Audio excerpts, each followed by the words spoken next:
الحمد لله وكفى وسلام على عباده الذين اصطفى أما بعد فأعوذ بالله من السميع العليم من الشيطان الرجيم بسم الله الرحمن الرحيم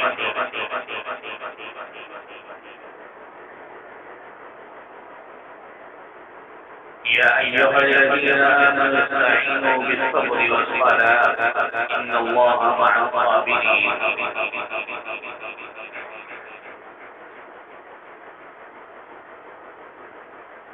وقال تعالى تعاونوا على البر والتقوى صدق الله مولانا العلي العظيم وصدق رسوله النبي الكريم ونحن على ذلك لمن الشاهدين والشاكرين والحمد لله رب العالمين.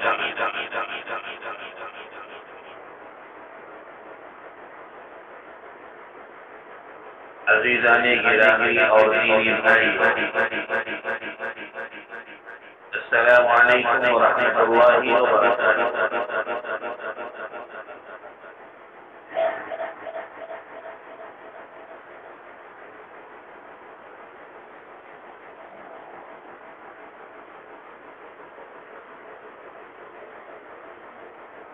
رب کریم نے قرآن کریم کے اندر ایمان والوں کو جس چیز کی طرف اور جس کام کی طرف اشارہ کیا اور اس پر عمل کرنے کا حکم دیا، وہ دو چیزیں، ایک تو انسان کی زندگی میں صبر کا ہونا ضروری ہے اور دوسرے مسلمان کی زندگی میں نماز کی پابندی کا بھی ہونا ضروری ہے. اسی لیے رب کریم نے فرمایا یا ایھا الذین آمنوا استعینوا بالصبر والصلاۃ، ایمان والو تم مدد حاصل کرو صبر اور نماز کے ذریعے. ان اللہ مع الصابرین، اور بے شک اللہ صبر کرنے والوں کے ساتھ ہے.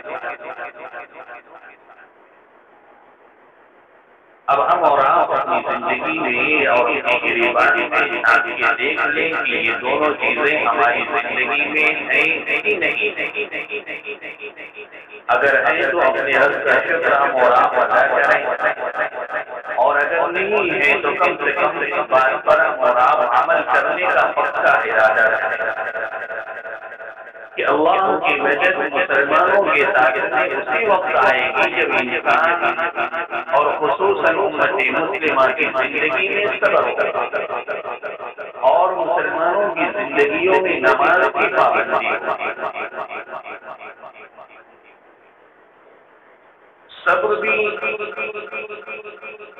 ایک تو وہ ہے کہ انسان کے ساتھ میں حالات آئیں، مسائل آئیں، پریشانیاں آئیں، اور بھی دیگر بہت سارے چیزیں ہیں کہ انسانوں کے ساتھ میں آ جاتی ہیں بیک وقت، اور وہ انسان تھکاہٹ اور مجبوراً اس پر صبر کرتا ہے.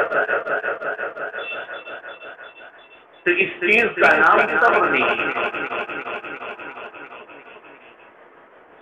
یوں ہی ہم اور آپ اپنی زبان سے بولتے کہ صبر کرنے کا نام کسی کا ہے تو بات اپنی جگہ پہ، لیکن رب کریم جو کہنا چاہتا ہے وہ کچھ اور ہے. جو ہم نے اور آپ نے آج تک صبر کے سمجھنے کی کوشش ہی نہیں کی کہ صبر اصل کیا چیز ہے.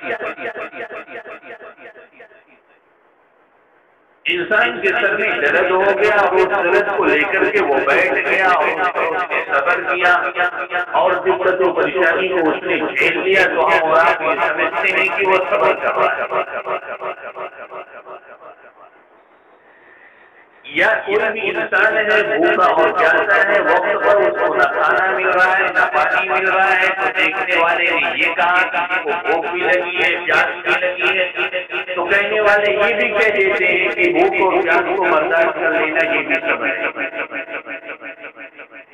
اور بھی دیگر کوئی حالات آتے ہیں، ان حالات میں وہ انسان آ گیا، گر گیا اور ان حالات کا وہ شکار ہو گیا، اور اس کو جھیلنے کے بعد کوئی لوگ دیکھنے والے یہ کہتے ہیں کہ یہ انسان بہت بڑا صبر کرنے والا ہے، یہ ثابت اس کی شکلیں بہت ہیں، لیکن رب کریم کا جو کہنا ہے وہ اصل یہ ہے کہ صبر اس چیز کا نام ہے کہ جس صبر کے ذریعے سے مسلمان کی پوری زندگی اللہ کی فرمانبرداری اور کما امرہ اس کی مان کر کے اپنی زندگی کو گزارتی ہے۔ اس چیز کا نام ہے صبر۔ اللہ کی اطاعت و فرمانبرداری کما امرہ اور اس کے قول اور اس کے فعل اور اس کے احکامات کسی بھی اعتبار سے ہمارے اور آپ کے سامنے آ جائیں تو ہر حال میں ہم اپنے رب کی اطاعت و فرمانبرداری کرنے والے بنیں، چاہے انسان خوشحال ہو یا غمی کے اندر ہو یا کسی بھی حالت کے اندر ہو، انسان مبتلا ہو، اللہ کے احکامات آتے ہیں تو انسان کا کام یہی ہے کہ وہ انسان اللہ کی فرمودات پر فوراً لبیک کہنے والا۔ اب اس کے ساتھ میں جو بھی حالات آئیں گے، اب ان حالات میں اگر وہ انسان رہ کر کے اپنے رب کی اطاعت و فرمانبرداری کرتا ہے، جب جا کر کے وہ صبر کرنے والا ہوگا، ورنہ صبر اس کا نام نہیں ہے کہ حالات آئے صبر کر دیا تو صابر ہو گیا، اور کوئی بھی مسائل آ گئے تو پریشان ہو گیا، بے چین ہو گیا، پھر دیکھنے والے نے یہ کہا کہ یہ بہت بڑا ہے۔ ایسا نہیں، بلکہ رب کریم کا جو کہنا ہے ان اللہ مع الصابرین، صبر ایسا ہونا چاہیے کہ صبح سے لے کے شام تک، شام سے لے کے صبح تک زندگی کے ہر ایک لمحے میں اللہ کی اطاعت و فرمانبرداری، اور جب اللہ کی اطاعت و فرمانبرداری کے ساتھ میں وہ انسان اپنی زندگی کو گزارنے والا ہوگا، اور کے ساتھ میں جب حالات آئیں گے، جب اس صبر پہ اس کو ثابت کہا جائے گا، پھر اللہ کی مدد اس کے ساتھ جائے گی، ورنہ کہنے کو تو ہم اور آپ اپنے آپ کو صبر کرنے والا کہلانے والا کہتے ہیں، لیکن ہمارے رب کی مدد ہمارے ساتھ کیوں نہیں ہو رہی؟ آخر ہم اور آپ اپنے آپ کو بھی نمازی کہلاتے ہیں، لیکن اللہ کی مدد کیوں نہیں ہوتی؟ اللہ نے تو صاف کہا ہے کہ نماز کے ذریعے سے اور صبر کے ذریعے سے اللہ کی مدد کو حاصل کرو، تو پھر جب یہ دونوں چیزیں ہمارے اور آپ کے ساتھ میں ہیں تو پھر اللہ کی مدد کیوں نہیں آتی؟ کہ آخر ہم اور آپ نمازی بھی ہیں، صبر کرنے والے بھی ہیں، پھر اللہ نے وعدہ کیا ان اللہ مع الصابرین، بے شک اللہ صبر کرنے والوں ہی کے ساتھ میں ہے، تو پھر جب صبر بھی ہمارے ساتھ میں، نماز بھی ہمارے ساتھ، ساری چیزیں ہم سب کچھ کر رہے ہیں، پھر بھی اللہ کی مدد نہیں ہوتی ہے، تو پھر اس کی وجہ کیا ہوتی ہے کہ اصل جو نماز ہونی چاہیے وہ نماز بھی نہیں، اور جو صبر ہونا چاہیے وہ صبر نہیں۔ نماز وہ نماز ہو کہ جس نماز کے ذریعے سے اللہ کی مدد فوری طور پہ آگے جائے، لیکن آج ہماری اور آپ کی نمازوں کا کیا حال ہے؟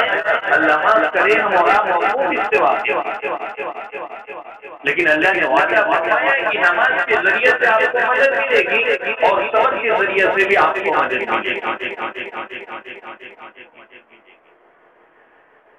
لیکن اپنی نماز کو ہم اور آپ کو بنانے کی ضرورت ہے،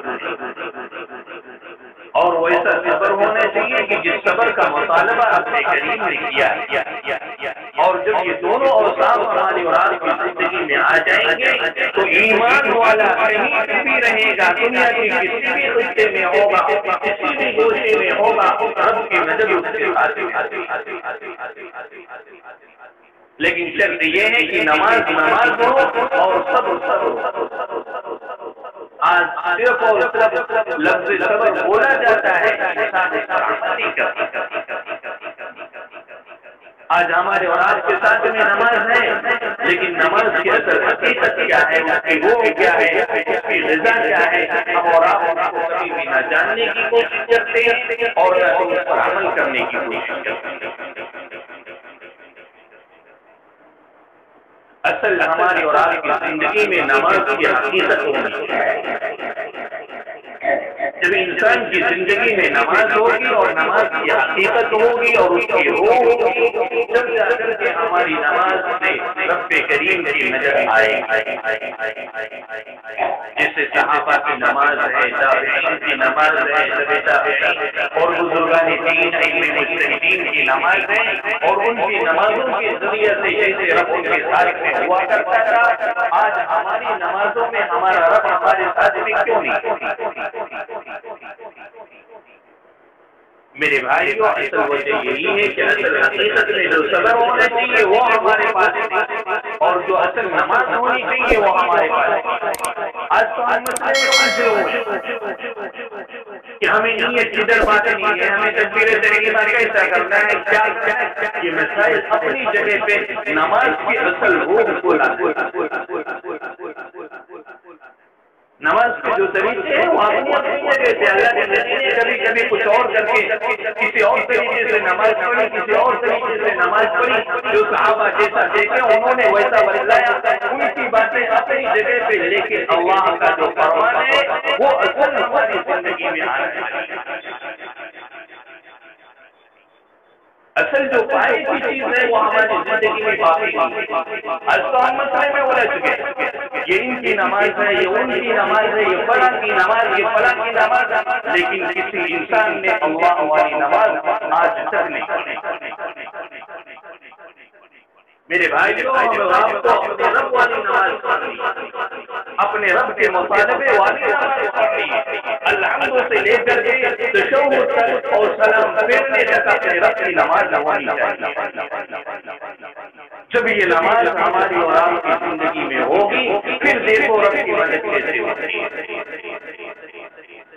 لیکن تو آج آپ ہیں جو مسائل میں الجھ گئے، ادھر سے ادھر چلے گئے، لیکن نماز کوئی نہیں۔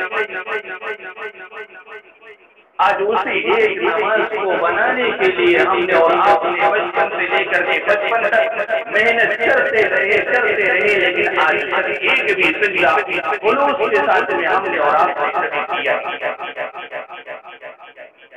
میرے بھائیو، حالات ہر ایک انسان کے ساتھ، اور ان حالات سے نکلنے کا طریقہ بھی رب کریم نے بتلایا۔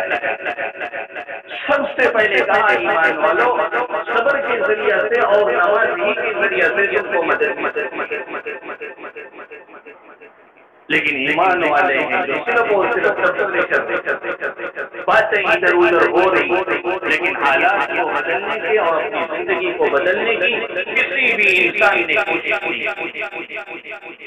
اللہ معاف کرے، اس میں بھی شامل ہوں، آپ بھی شامل۔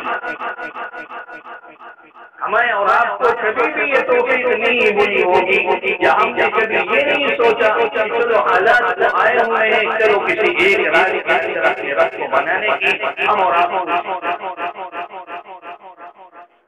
حالانکہ اللہ تو وہی ہے کہ حالات کو خود لایا ہے اور حالات کو اٹھانے والا بھی وہی ہے، حالات کو سیدھا بھی کرنے والا وہی ہے اور حالات کو بنانے بھی والا وہی ہے۔ پھر ہم اور آپ کیوں نہ اپنے رب کی طرف رجوع۔ ایک بار اللہ کے نبی جناب محمد رسول اللہ صلی اللہ علیہ وسلم نے حضرت ابو موسیٰ اشعری رضی اللہ عنہ سے فرمایا کہ اے ابو موسیٰ اشعری، میں ایک کلمہ ایسا جانتا ہوں جو اللہ کے عرش میں خاص اہمیت رکھتا ہے، اللہ کے خزانوں میں سے بہت اہمیت رکھتا ہے۔ حضرت ابو موسیٰ اشعری رضی اللہ عنہ نے فرمایا اللہ کے نبی وہ کلمات کیا ہیں؟ آپ نے فرمایا لا حول ولا قوت الا باللہ۔ آج ہم بھی پڑھتے ہیں، لیکن ان کا پڑھنا اپنی جگہ پہ، ہمارا پڑھنا اپنی جگہ پہ۔ اللہ کے نبی نے فرمایا اللہ کے خزانوں میں سے بڑی قیمتی چیزیں ہیں اور وہ اللہ نے مجھے دیا ہے. فرمایا وہ کیا ہے؟ آپ نے فرمایا لا حول ولا قوت الا باللہ. ملا علی قاری رضی اللہ علیہ نے فرمایا اس کلمے کے ضمن میں کہ جو انسان اخلاص کے ساتھ میں اللہ پر بھروسہ رکھتے ہوئے پورا یقین کامل کے ساتھ میں اور پورا توکل کے ساتھ میں اس کلمے کو پڑھے گا رب کریم اس کے حالات کتنے بھی بگڑے ہوئے ہوں گے اللہ کے کلمے کی برکات سے اس کے سارے مسائل کو ٹھیک کر دے گا. ساری پریشانیوں کو اس سے دور کر دے گا. لیکن آج یہ وہ کلمہ ہم بھی جانتے ہیں لیکن کیا ہم اور آپ کبھی اخلاص کے ساتھ میں اس کلمے کو پڑھیں گے نہیں پڑھیں گے؟ جیسے آج تک کو ہم اور آپ نماز کو پڑھ رہے ہیں لیکن اخلاص کبھی ہوا ہی نہیں ہوا. ہم نے کبھی اس کا جائزہ نہیں. میرے بھائیوں آج بھی ہمیں اور آپ کو نماز معلوم ہے لیکن وہ نماز ہم اور آپ نہیں پڑھتے ہیں کہ جو نماز اللہ کو مطلوب ہے. آج وہ نماز اپنے رب کو چاہیے. جب وہ نمازیں ہماری اور آپ کی بن جائیں گی پھر ہم اور آپ ہاتھ یہاں اٹھائیں گے. وہ رب بیٹھا ہوا ہے سننے کے لیے. شرط یہ ہے کہ ہم اور آپ اٹھانے والے وہی شباہی ادھر ادھر کی نہ جانے کدھر کدھر کی ہم اور آپ سب کو سناتے ہیں اپنے رب کو رب والے کو اور جب انسان کی زندگی میں رب والی زندگی آ جاتی ہے اس کے بعد جب انسان کے ساتھ میں حالات آتے ہیں مسائل آتے ہیں پھر وہ اپنے رب کا شکر ادا کرتے رہتا ہے. اللہ کی بڑائی اور اس کی کبریائی بیان کرتا رہتا ہے. اللہ کے احکامات پر وہ عمل کرتے رہتا ہے. اللہ کے جو بھی فرمان ہوتے ہیں وہ اپنا پر عمل کرتا رہتا ہے. پھر وہ اس بات پر جمع رہتا ہے. پھر اسی کے بعد اس انسان کو ثابت کہا جاتا ہے اور صبر کرنے والا کہا جاتا ہے. جو انسان کی زندگی میں یہ دونوں چیزیں اوصاف آ جائیں گے صبر کی اور نماز کی صلاحیتیں اس کی زندگی میں آ جائیں گی پھر وہی مسلمان ہاتھ یہاں اٹھائے یا دنیا کے کسی بھی کونے میں اٹھائے وہی اللہ ہے اسی کی نماز ہے پھر اسی کی مدد ضرور آئے گی. لیکن شرط یہ ہے میرے بھائیوں اور آپ کو اپنی زندگی کو بدلنا ہے. اب تک تو ہم نے اور آپ نے اپنی زندگی ادھر سے ادھر گزار دی. اب ہمیں اور آپ کو اپنے رب والی زندگی گزارنا ہے. اس لیے ہمیں اور آپ ہماری اور آپ کی زندگی میں نافرمانیاں اتنی ہو گئی کہ اللہ مجھ سے بھی اور آپ سے بھی روٹھا ہوا ہے. حضرت موسیٰ علیہ السلام نے پوچھا تھا کہ اللہ جب تو ناراض ہو جائے تو تیرا کیا حال ہوتا ہے؟ لوگوں کے ساتھ میں تو معاملہ کیسا کرتا ہے؟ اللہ نے کہا کہ موسیٰ جب میں لوگوں سے ناراض ہوتا ہوں تو ایک کام کرتا ہوں وہ یہ کہ بارش کو بے وقت کرتا ہوں. اور بہت ساری باتیں انہوں نے رب کریم نے حضرت موسیٰ اور یہ بات کہی کہ ان کے اوپر ظالم بادشاہوں کو مسلط کرنا. جب گناہ لوگ عام کرتے ہیں یہ ہمارے گناہوں کا نتیجہ اوپر مسئلہ نہیں. اگر ہم اور آپ ٹھیک ہو جائیں اللہ کے ماننے والے بن جائیں ہم اور آپ مسلمان بن کے صرف اور صرف اپنی زندگی گزارنے والے بن جائیں تو وہی اللہ ہے مسلمانوں کی حفاظت کرے. اللہ مجھے بھی اور آپ کو بھی اور تمام امت مسلمہ کو دینی احکامات پر عمل کی توفیق عطا فرمائے. ویڈیو کے نیچے سبسکرائب کے بٹن پہ کلک کریں بیل کے آئیکن پہ کلک کیجئے تاکہ ہر نئی ویڈیو کی نوٹیفکیشن